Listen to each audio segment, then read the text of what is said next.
Hayat iki günlüktür. Yaşayırız ve ölürüz.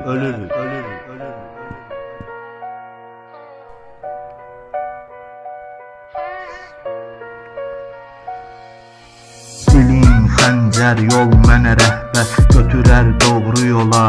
Əlbət lənət şeytana, Yezidə, düşmana. Qızlar neyimə gərək, eşq neyimə, ulduzlar axı yox olur.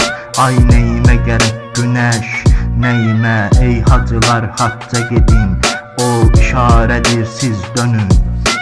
Məhəmməd eşqinə yanan ürəklər, dönən sufilər və dərvişlər. Gəlcə Yahudeyin Alevilər, Hacı Bektaşi Veliyə selam, Geylani Mevlana'ya selam.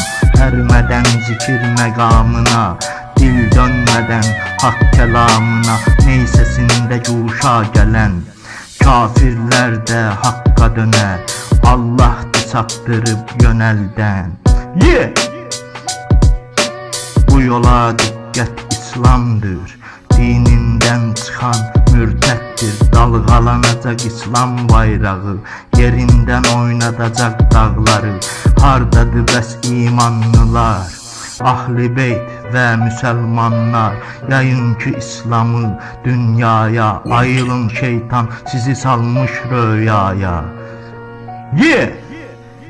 Acılarını biliyorum. Ey dost, sabret. Bu Allah'ın bir imtihanıdır. Səni Adəmdən yaradarkən cism ilə bədənin zindanlara salmış. Candandır qəfəsin, sındır qəfəsi, tacə gülüstan tələb eylə.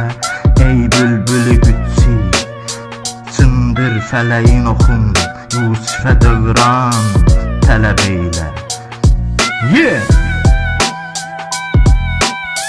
Beynimdə qayibdən səslər var, mənə ilham gətirən pərilər var. Beynimdə qayibdən səslər var, mənə ilham gətirən pərilər var.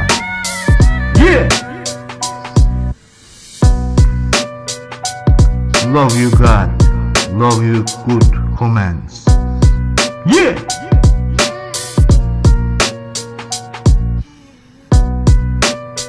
Ruhumu azad bırak şeytan. Ruhumu azad bırak.